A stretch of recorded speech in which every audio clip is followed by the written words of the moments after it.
Panginoon, salamat po as we dive right into the Word of God. Sa pamagitan po ng mga silitang binitawan niyo sa amin, nandalangin ko, O Diyos, patuloy na ianda mo ang aming mga puso, maliwanag na kaisipan, pusong bukas, Panginoon, na tanggapin ang lahat, Panginoon, ng mga salitang nais mong sabihin sa bawat isa sa amin.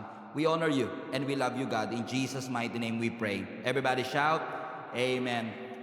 Let's open up our Bibles to Matthew chapter 20, verse 20 hanggang 28. And while you are turning, just want to take this opportunity para po sa lahat ng mga nandito sa kauna-unahang pagkakataon, maraming pong salamat. We are honored and privileged na makasama po kayo. Alam kong busy kayo, pero salamat po that you came here in person. But of course, those who are thousands of people who are joining us online, maraming salamat din po.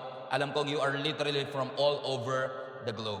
Matthew 20 verse 20 hanggang 28.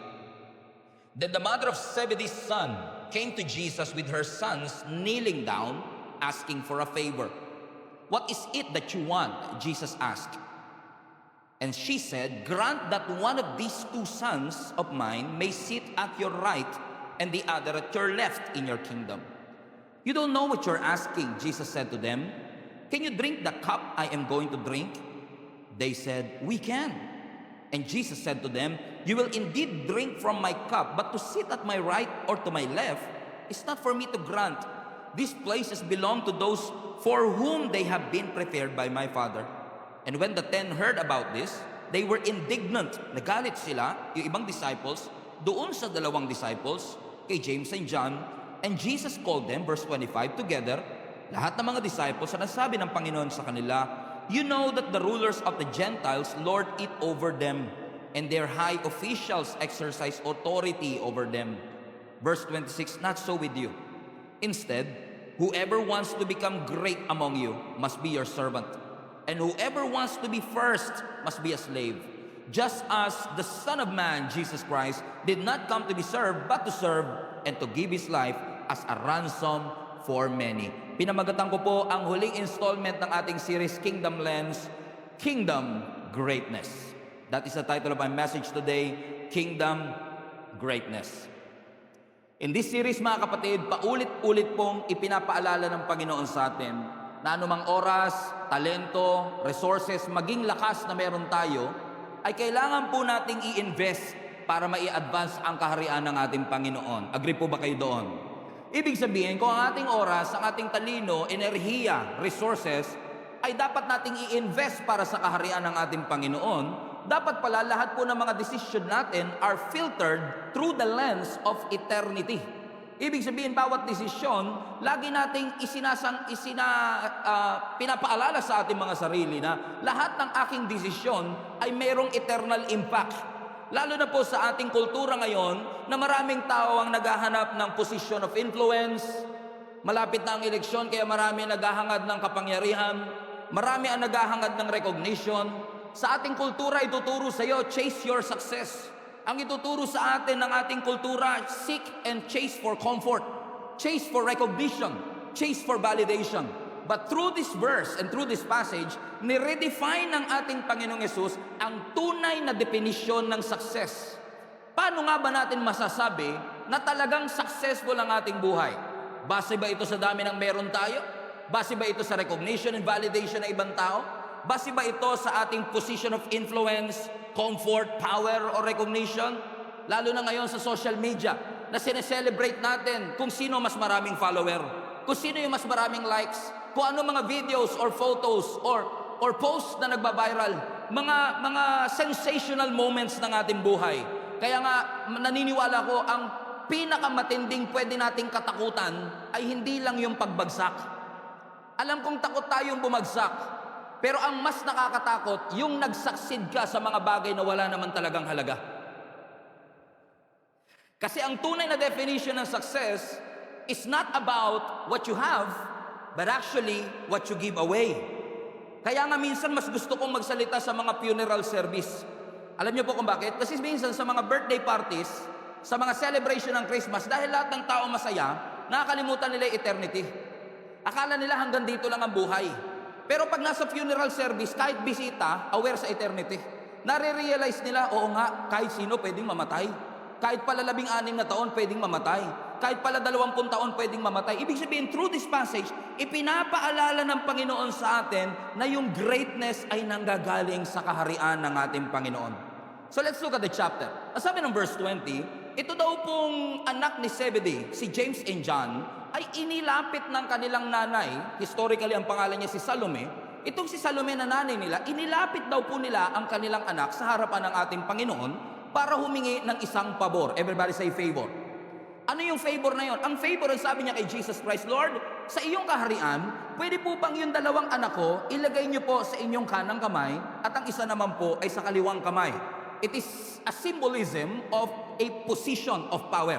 Kasi ang right hand always speaks about authority and power. So ang sinasabi ng nanay na ito ni James and John, pwede niyo po bang i-consider ang mga anak ko? Alam kong 12 po ang inyong alagad, pero pwede po bang yung top notcher? Yung 2, si James and John, ilagay niyo po sa kaliwa at kanan ninyo.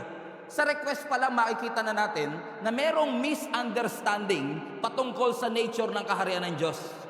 May misunderstanding. Kasi akala ni Salome, akala ng nanay ni James and John, ang kingdom ni Lord ay parang political party o political power. O kaya naman ay may earthly power. Ibang-iba ho sa sinasabi ng scripture sa atin na definition ng kingdom ni Lord. Kasi marami ho sa atin, we desire position, we desire prestige, we desire power. Yun ang gusto nating makuha kasi the more powerful you are, mas nagiging secure ka sa iyong buhay. The more money you have, mas feeling mo, mas magiging secure ang iyong buhay.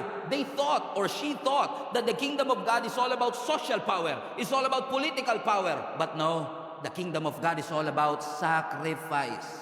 The kingdom of God is all about faithfulness. The kingdom of God is all about dedication.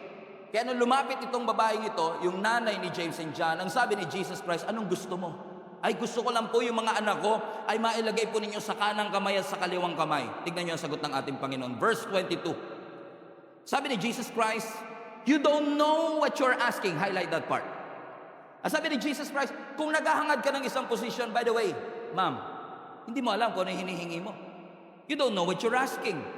Can they drink the cup that I'm going to drink? Hindi nyo alam kung ano because na-realize ng ating Panginoon na nagdi-desire itong babaeng ito ng posisyon para sa kanyang mga anak na hindi niya naiintindihan yung cost. Okay, hindi lang makaimin yung katabi mo, pero nangangarap yan maging manager one day. Gusto mo yung posisyon, ayaw mo yung sakripisyo ng posisyon. Kasi hindi natin naiintindihan what it takes to become successful. What it takes to become great. Madaling i-desire ang fruit, pero mahirap lakaran yung process. At marami sa atin, excited po tayo sa pangako, pero ayaw natin at tinatakbuhan natin ang proseso. Kaya siniguro lang ni Jesus Christ, gusto mo ng posisyon sa kingdom ni Lord? Teka lang, sigurado ka ba sa hinihingi mo? Baka hindi mo na-calculate yung cost ng sinasabi mo. Ay siguro sinasabi ng Panginoon sa iba sa inyo, lalo nung nagsulat kayo sa mga planner nyo sa 2025, nabunga ng 17 Starbucks. Teka, madaling sabihin gusto mo mag-succeed, madaling sabihin gusto kong sumunod, madaling sabihin ibibigay ko ang buhay ko sa Panginoon, but do you understand the cost of it? Naintindihan mo ba? Yung pinagpe-pray mo, yung dinidesire mo na yan mula sa ating Panginoon, hindi naman disrespectful si Salome, no? Hindi naman disrespectful yung nanay kasi kung titignan nyo sa verse 20, balik mo anak, lumuhod pa nga siya sa harapan ng Panginoon. Humingi siya ng maayos sa harapan ng ating Panginoon. Yun nga lang, misguided yung kanyang thinking. Meron siyang misunderstanding sa tunay na nature at itsura ng kaharian ng ating Panginoon. Siguro na-envision niya, yung kaharian ng Panginoon ay parang yung earthly kingdom. May palasyo, may posisyon, may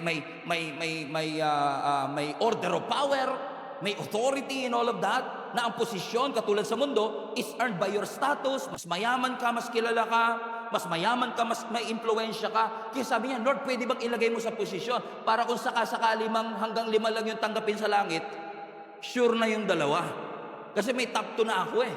Parang gusto niyang iangat sa compare sa ibang mga disciple, yung kanyang mga anak. I know she mean well. Alam kong mayroon lang siyang gusto niya lang ng security para sa kanyang anak. Tama? Hindi ako maintindihan. Ayaw niyo pa mag-amen, pero sumisip-sip din kayo sa teacher para ma-promote yung mga anak ninyo. Mama, yung pangalan niya, Prado po yan. Para recall niyo po. Dadala kayong pizza, ice cream, dadala kayong ano, because gusto mo lang naman mapaganda, di ba? yung posisyon ng iyong anak. Pero sa kingdom ng Panginoon na sinasabi lang ni Lord, baka habol ka lang habol ng posisyon. You are chasing for the position, pero ayaw mo yung authority.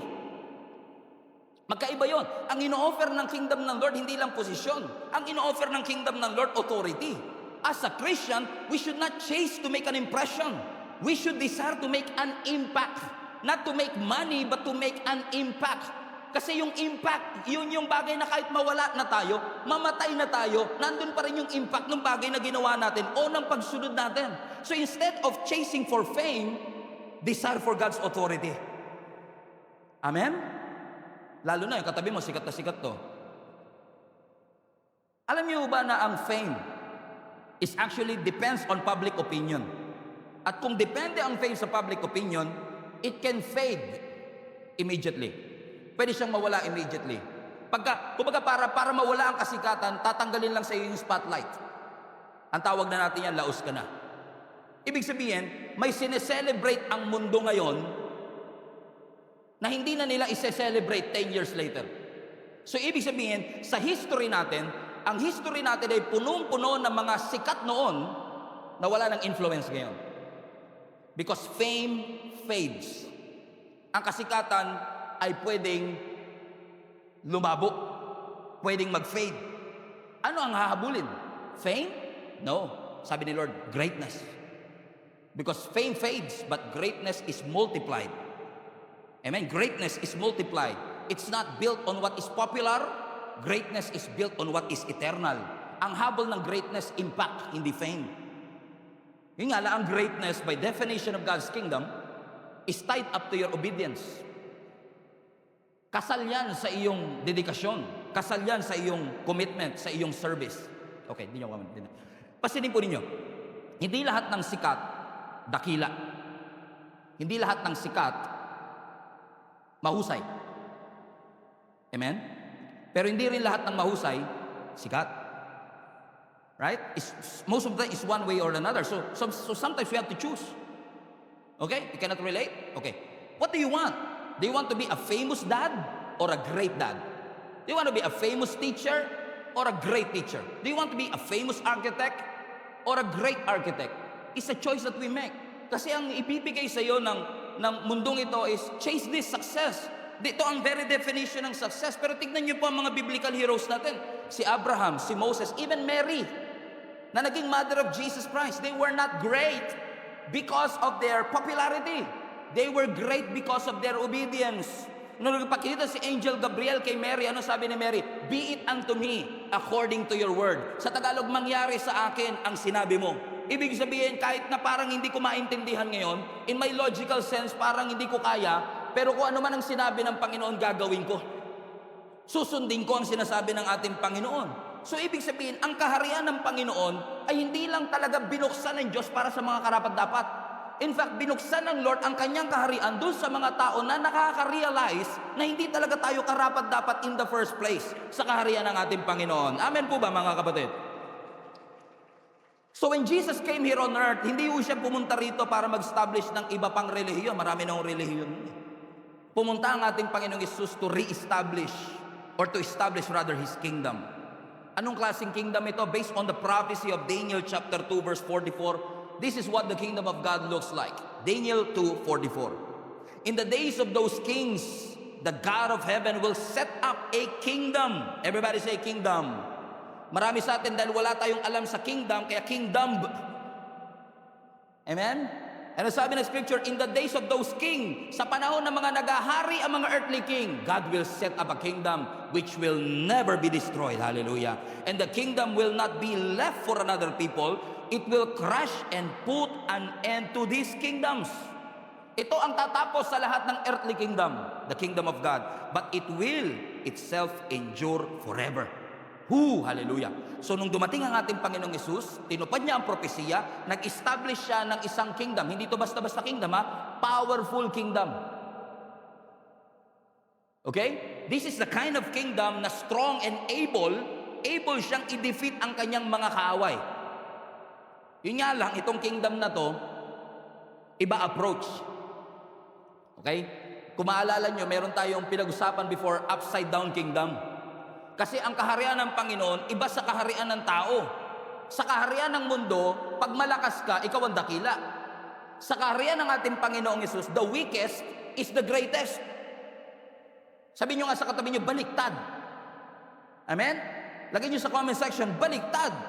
Amen? Sa kingdom ng ating Panginoon, o sa mundo, kapag ginawan ka ng masama, gawan mo ng mas masama. Hindi ka papayag, syempre. Di ba? Gagawan mo ng mas masama.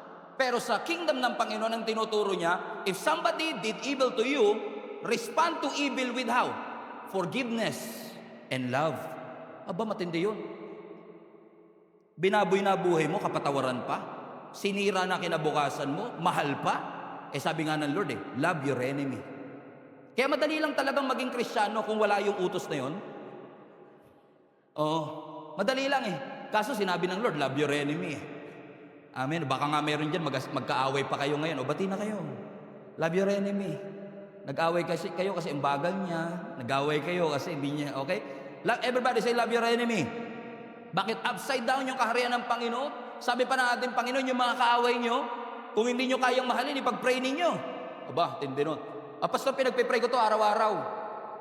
Matapilok, malunod, pasagasaan ng truck. Hindi ganun prayer. I-pray mo yung ikabubuti niya. Amen?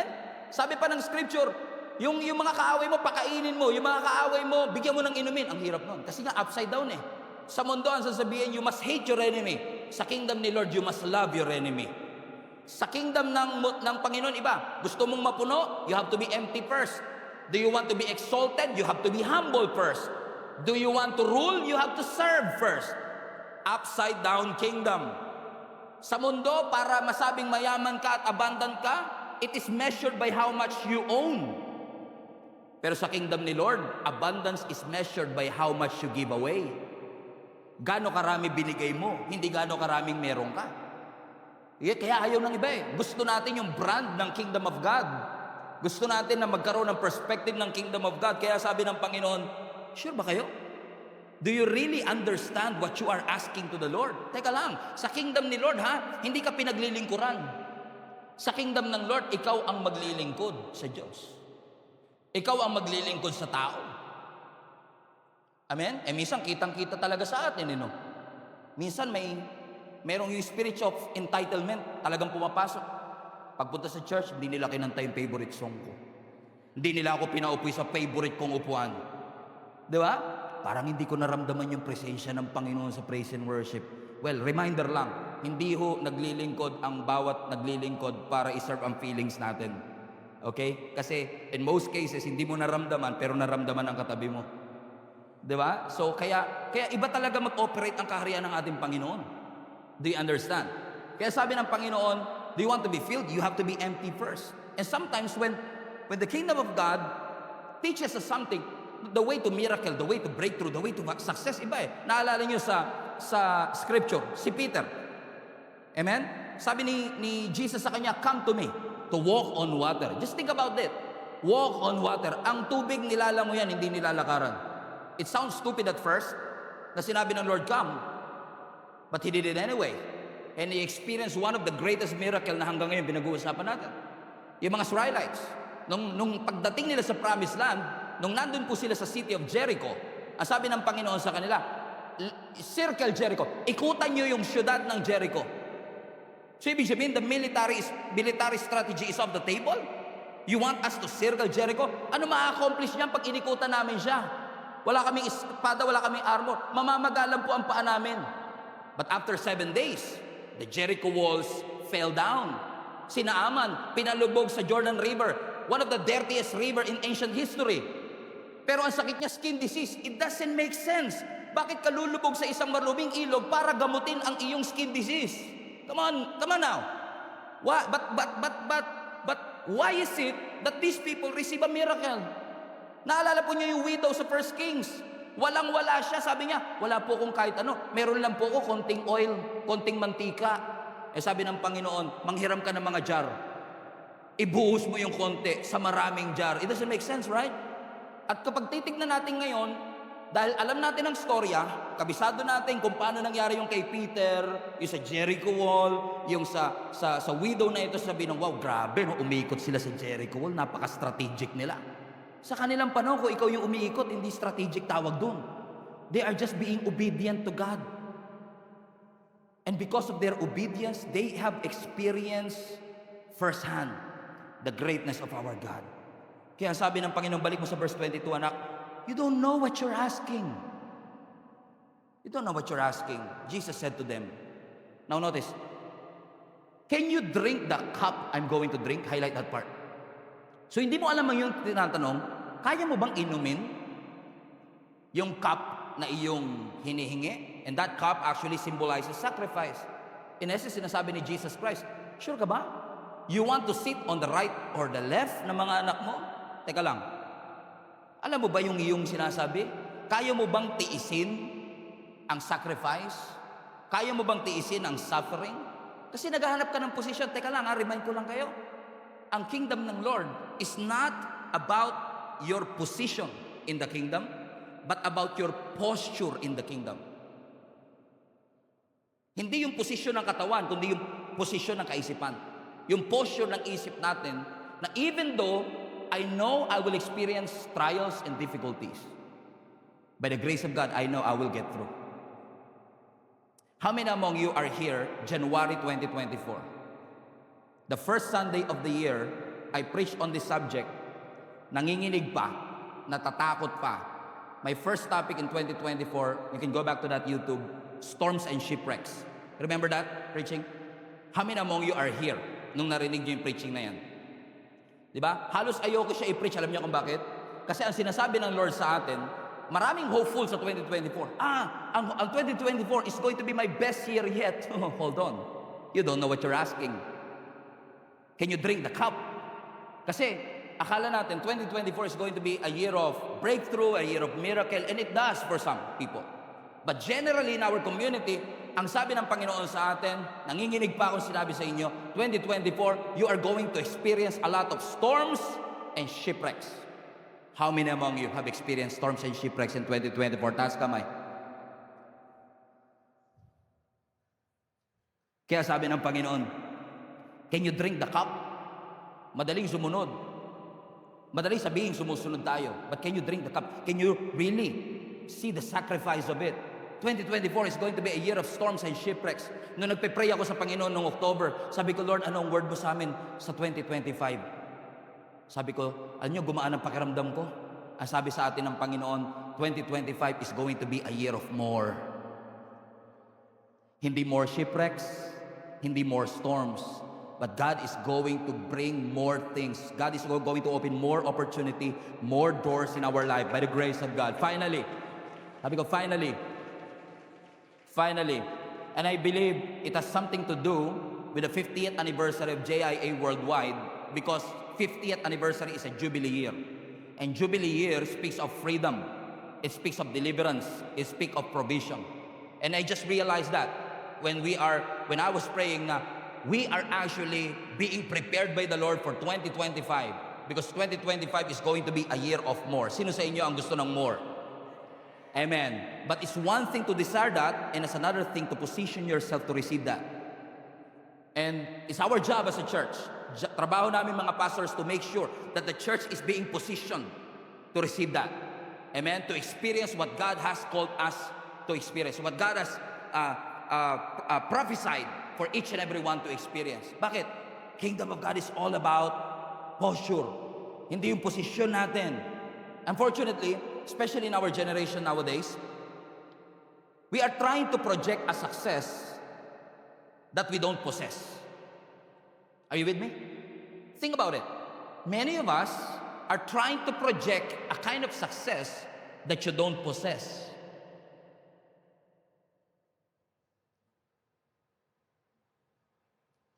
Okay. Alam niyo kung bakit? Kasi maraming tao ngayon, they think they are failing. Pakiramdam nila nagfe-fail sila because they don't realize the amount of fruit that they already possess. Fasten your seatbelt. We are trying to project a success that we don't possess Kasi ang lagi nating iniisip, failure tayo kasi hindi natin makita yung fruit that we already possess. So dahil hindi mo makita yung fruit that you already possess, you are projecting a success that you don't possess. Okay? Okay? I'm going somewhere. Naunawaan nyo yung sinasabi ko, mga kapatid. So magpo-post tayo sometimes projecting something that we don't have kasi hindi natin ma-realize na meron na tayong fruit na hindi lang visible on the outside kasi, kaya akala mo wala ka. So dahil hindi mo siya makita, pakiramdam mo you are failing. Kasi madalas ang Diyos pag nagbigay, seed form. Okay? At dahil seed form siya, hindi mo siya ma-realize, hindi mo makita as blessing. Pag nakakita ka ng buto ng mangga, hindi mo makikita mango ice cream. Hindi mo makikita mango shake. Hindi mo makikita furniture out of it. Bakit? Seed form siya. Pero ang seed, para maging fruitful, watch this, kailangan siyang maitago at ma-broken. So in order for seed to grow, it has to be hidden first and broken first, na walang nakakapansin at walang nakakakita. But just because you cannot see anything on the outside, it doesn't mean God is not doing something on the inside. So hindi porket wala ka nakikitang success on the outside, you are failing already. At dahil you think you are failing, you are projecting a success that you don't possess. Nangungutang ka ng alam mong hindi mo kayang bayaran. Amen? Gumagawa tayo ng bagay na alam natin hindi naman tayo yun. Because we want to project a success that we don't possess. Kasi ayaw natin ng obscurity. Ayaw natin magbukang insignificant. Pero ang sabi ng Panginoon, mag-antay ka lang. At the right time, you will harvest if you don't give up. Kasi kapag kayong seed, nagsisimulang maging puno ang seed kapag naitago muna siya sa ilalim ng lupa, at pag na-broken yung seed na yun, tsaka pa lang siya uusbong. So hindi ka nakalibing, nakatanim ka. Ang nakalibing walang future, ang nakatanim meron. So wag mong isipin, I am a nobody. I am just a housewife. I am just a teenager. I'm just a stay-at-home mom. For now, you think, dahil nakita mo yung iba, nagsasucceed on the outside, nagpupunta sa ibang bansa, na kumakain sa mga kala mo. But some of them are projecting a success that they don't possess. Amen? So tingin mo, failure ka ngayon kasi hindi ka makakita ng external fruit. But again, the kingdom of God doesn't operate that way. Sa kingdom ng Panginoon, may mga fruit na nasa loob. May mga fruit na hindi kita ng iba, pero God is working behind the scenes in your heart. Okay, let me explain. Ang sabi ng Luke chapter 17 verse 20, the kingdom of God does not come with observation, nor will they say, see here or see there. Everybody read this with me. For indeed, the kingdom of God is within you. Sa kingdom ng mundo, tignan mo, success ko, tignan mo, see there, tignan mo. Sabi ng Panginoon, hindi ganyan ang kingdom ni Lord. Hindi siya external fruit lang. Ang kingdom ng Lord is within you. Kaya successful ang marketing. Kaya alam niyo kung bakit nabebenta. Sino sa inyo na-realize nyo, ngayong December, nakabili kayo sa Lazada or sa Shopee, nakapag-add to cart kayo, nakapag-check out kayo ng bagay na alam nyo hindi nyo naman kailangan. Pero nag-i-scroll ka kasi ng alauna ng madaling araw, parang kailangan ko ng kumot Alam mo hindi mo naman kailangan ng kumot, pero may aircon ka parang kailangan ko ng kumot. So you check it out. So hindi mo siya kailangan. Alam mo kung bakit successful ang marketing? Ang sinasabi kasi ng marketing, yung cellphone mo hindi na okay yan. Ito, bagong cellphone, bilhin mo. Kahit okay pa siya. Kasi nga, see here, see there. So ang success ng marketing is, minsan magagalit ka sa bagay na meron ka o sa posisyon na meron ka, kailangan ka pumunta rito. Kailangan mong bilhin to, kailangan mo itong gawin. Kailangan mo itong puntahan. Pero sabi ng Panginoon, ang kingdom ni Lord hindi ganyan. Ang kingdom ng Lord is within you. Wherever you are, the kingdom of God is within you. Because the kingdom of God is unseen. It is invisible. Hindi siya nakikita kasi nasa puso natin siya. So ang tunay na definition ng greatness and success is not external fruit lamang, but what's going on the inside. Tignan niyo ang ating Panginoong Yesus. Nung niligtas niya ang mundo, hindi siya nagsimula sa deliverance agad. Hindi dumating si Jesus dito, 33 years old na siya, diretso sa krus, pa. I died for you. No, he started as a baby. Nobody noticed him. So ibig sabihin, obscurity is not your enemy. Hindi porkit hindi ka pinapansin, hindi ka significant sa panahon ngayon, ibig sabihin walang plano ang Panginoon sa'yo. He started as a baby. He started in obscurity. Sa panahong pakiramdam niya, insignificant siya sa harap ng maraming tao. Kaya nga sabi ng Ezekiel, di ba? Do not despise the small beginnings. So let us celebrate small progress. Let us celebrate baby steps. Let us celebrate things that is succeeding on the unseen. Amen? Minsan na ayaw natin ng small progress, ayaw natin ng baby steps. Pero think about it. Tingnan niyo yung mga baby. Kasi minsan parang pansin niyo habang tumatanda ka, pakonti ng pakonti yung mga taong pumapalakpak sa'yo. Tama? Di katulad ng baby ka. Tingnan niyo yung mga baby, lumakad lang ng isang hakbang. Wow! Galing nga ako, nakaka-proud yan. Sabi mo, kaya ko din yun eh. Give na give ka. Di ba? Kasi kaya ko rin yan eh. But you know what? In the eyes of God, you may not be in a place where you want to be, but at least you are not where you used to be. In fact, you are in a place where you needed to be. Kung nasaan ka man ngayon, alam kong plinano ng Panginoon yan sa bawat isa sa atin. So God is the one who will be able to bless us. God is a God of harvest. How many among you believe that? God is a God of more. God is a God of more. Amen? You know me already. I'm not a prosperity preacher because I don't believe in the concept of prosperity gospel, because prosperity is not a gospel. But prosperity is part of the gospel. I believe that Jesus bled and died para din po sa kasaganaan ng kanyang mga anak. Sabi nga, di ba, He delights in the prosperity of His sons and daughters. So naniniwala ako na kaligayahan ng Panginoon na makita tayo na nagtatagumpay din sa ating mga buhay. Kung paano ang mga magulang nakikita niya ang kanyang mga anak na nagtatagumpay, gusto rin ng Lord John. God is the God of the harvest. God is a God of a breakthrough. Pero we are all in charge of our seed. So the more intentional you are with that seed that God has entrusted us, the more committed you are about that amount of seed that you have. So keep attending, keep praying, keep studying, keep sharing the Word of God. Kasi maaaring hindi mo siya nakikita on the outside, but keep on doing it. Wala naman po ditong nag-sit-ups ka lang, may abs ka na kagad eh. In fact, 3 days ka na nagsisit up, wala pa rin. You don't see it yet. But it doesn't mean God is not working something within you. That's the way the kingdom of God works. Paano ba natin masasabi na yung katabi natin ay mabuting Kristiyano na talaga? Tignan nyo nga po yung katabi nyo. Mabuting Kristiyano ba siya sa palagay mo? Mabuting mananampalataya ba siya sa palagay mo? Pastor, mukhang mabuting Kristiyano to. Paano natin nasabi? Amen? Kasi pastor, nagbabasa ng Bible 3 times a week. Ikaw? Nagpa-fasting ako 5 days a month. Ikaw? Ako,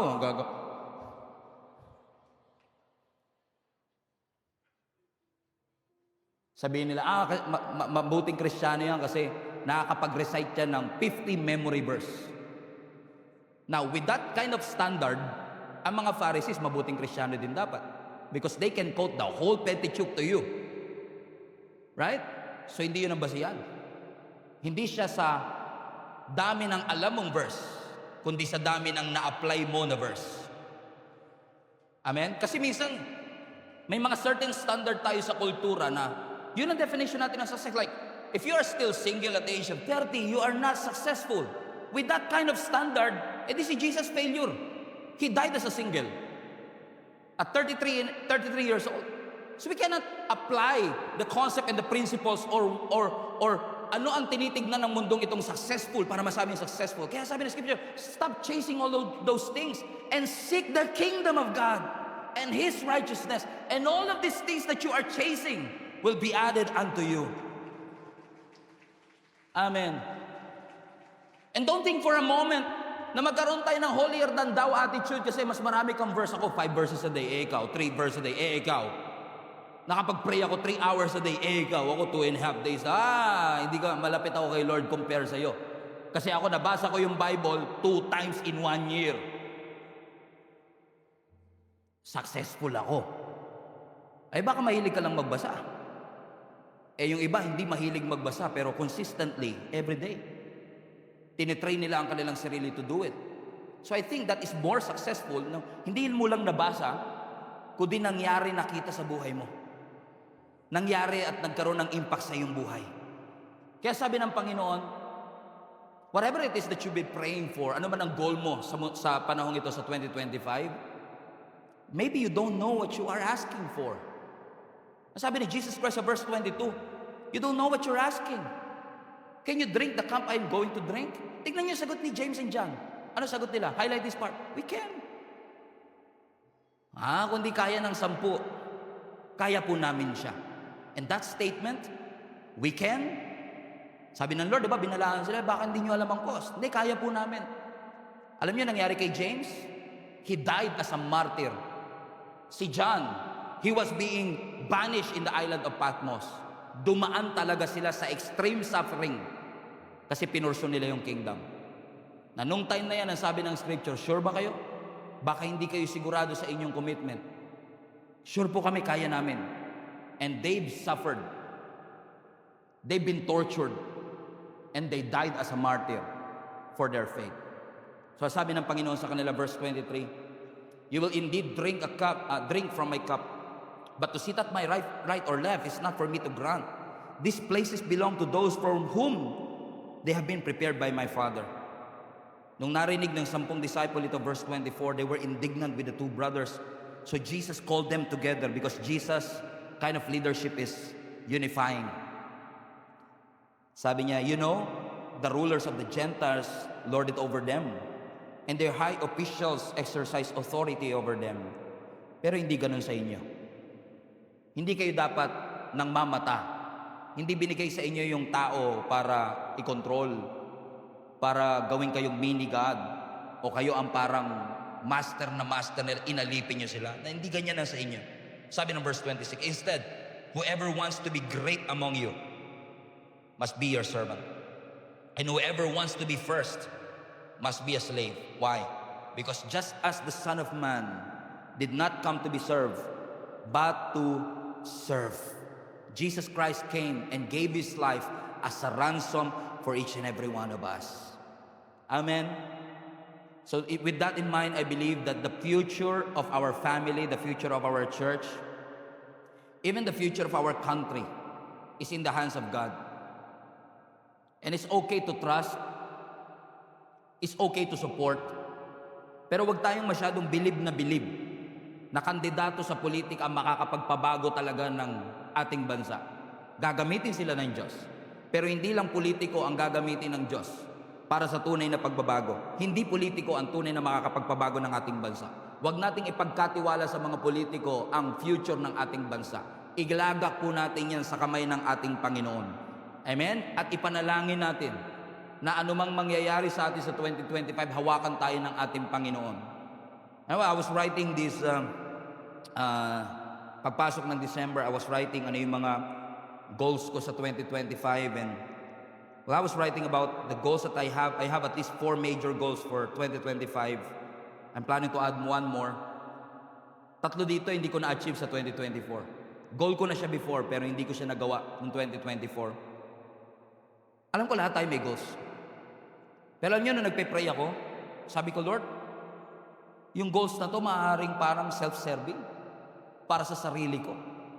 Sino sa inyo may goals sa 2025? Taas nga kamay, mabilis lang.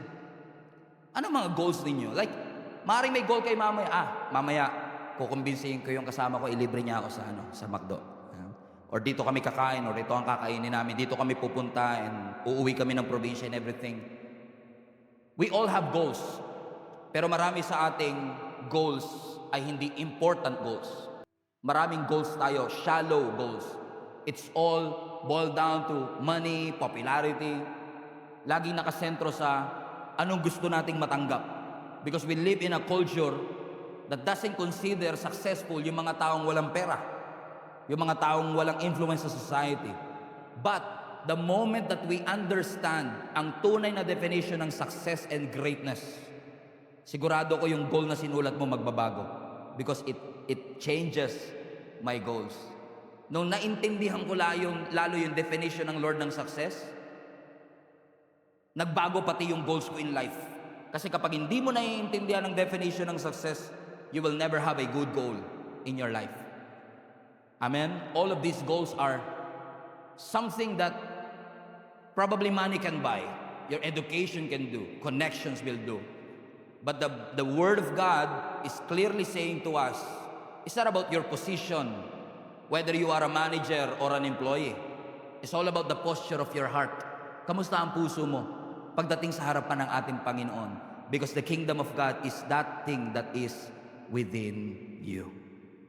Amen? Let me read to you. Huwag nyo na akong sabayan, pero sabayan nyo ako sa pagbabasa sa screen natin. And even those who will be joining us online, ipipeso ng team natin yung verse na ito. And I want to read this to you. And I hope and I pray that this will change your perspective as we close with regards to our perspective about what a good success should be. As sabi ng Ecclesiastes chapter 2 verse 3 to 11, sa pagnanasa kong magkamit ng karunungan, ipinasya kong magpakalasing sa alak. Sa loob-loob ko, ito na ang pinakamainam na dapat gawin ng tao kasi maiksi lang naman ang panahong ilalagi niya sa mundo. Nakagawa ako ng mga dakilang bagay. Nakapagpatayo ako ng malalaking bahay, ginawa kong ubasan ang paligid nito. Gumawa ako para sa aking sarili ng mga hardin at liwasan. Tinamnan ko ito ng lahat ng uri ng punong kahoy at mapapakinabangan ng bunga. Humukay ako ng mga balon na pagkukunan ng pandilig sa mga pananim na ito. Bumili ako ng mga aliping babae at lalaki. Ang mga alipin ko'y nagkaanak na sa aking tahanan. Ang kawan ko, ubod ng dami. Walang kasindami kung iyahalin tulad sa kawan ng mga haring nauna sa akin. Nakaipon ako ng napakaraming pilak at ginto mula sa lupaing nasasakupan ko. Marami akong mga awit na mga babae at lalaki. Marami akong asawa at pawang magaganda. Wala nang hahanapin pa ang isang lalaki, lalo na kung tungkol din naman sa babae. In other words, nasa mga babae na ito ang lahat. Verse 9, higit kong dinakila kaysa sino mang hari na nauna sa akin. Taglay ko pa rin ang aking karunungan. Wala akong ginustong hindi ko nakuha. Ginagawa ko ang lahat ng aking magustuhan. Sana all. Nalulugod ako sa aking mga ginawa at yon ang pinakagantimpala ng aking mga pinagpaguran. As you can see, this writer, Solomon, the wisest, considered to be one of the wisest person that ever lived. Sabi niya, lahat ng pinangarap nyo, naranasan ko lahat yan. If you can dream it, I have it. Sabi niya, lahat ng meron kayo, doblehin nyo pa, hindi lang isang bahay, houses. Hindi lang asawa, maraming asawa. Hindi lang pera, maraming pera. Nagawa ko lahat. Pero tignan niyo yung conclusion niya sa verse 11. Pero sabi niya sa verse 11, pagkatapos ng lahat, inisip kong mabuti lahat ng ginawa ko at ang pagod na aking pinuhunan. Nakita ko na ang lahat ay pawang walang kabuluhan. Tulad lang ito ng paghahabol sa hangin. With my aspiration and ambition to chase success, I found out, sabi niya, all of these are vanity. Lahat ng ito ay walang saysay. So what should we chase? What should we pursue? Colossians chapter 3 verse 2. Set your minds on things above, not on earthly things. Everybody stand to your feet. Let us pray.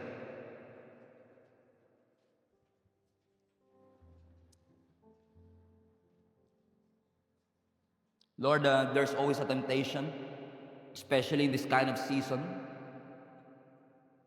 for us to focus on material things at maging materialistic kami, Panginoon. But thank you for reminding us, Lord God, as we close our last in-person worship experience for the year, that we should stop chasing worldly success, but chase your kingdom. Seek first. And all of these things that we've been dreaming, imagining, envisioning, ibibigay niyo po, Panginoon, will be added unto us. Allow us, Lord God, to set our minds on things above, not on earthly material things. At kung kami, Panginoon, is so driven by external fruit, external success, that we invalidate, oh God, the things that you are doing in our hearts and the things that you are doing in our family and the things that you are doing in our life. Patawarin niyo po kami, Panginoon. And I pray that each and every one of us, i-refocus niyo po kami uli. Ibalik niyo po kami, Panginoon, sa tunay na diwa ng selebrasyong ito. Hindi ito paramihan ng handa, hindi pabaguhan ng damit, hindi paramihan ng material possession, but all of these are not bad at all. Hindi naman po masama. Pero Lord, itama mo yung puso namin that we are not doing this to impress friends that don't really like us naman. Hindi namin ito ginagawa para sa mga tao, O Diyos, na gusto naming makita nila, Panginoon, kung how successful we are. Lord, tanggalin niyo po sa amin yung mindset that we should project a success that we don't possess. Instead, Lord God, allow us, Lord God, to learn to be content. Na matuto kaming makontento, Panginoon, sa mga bagay na ipinagkaloob niyo po sa amin. At i-fix namin ang aming mga mata, Lord God, sa mga bagay na nandun sa langit at hindi sa mga bagay na nandito sa lupa. Ang lahat ng papuri at pagsamba ay binabalik po namin sa iyong matamis na pangalan. In Jesus' name we pray. Amen. Hello, Global Family. Thank you for watching. If this message have impacted your life, please consider subscribing. Let us know in the comments what God spoke to you today. Where are you streaming from? Or how can we pray for you? We pray in Jesus' name that we will continue to advance God's kingdom through the spreading of His Word through this online platform that we have. If you want to support the ministry of Jesus is Alive community, I want to encourage you to support financially and give. Go to our website, gsmnb.com/give, for you to know all the ways that you can support this ministry. I hope to see you soon. God bless you.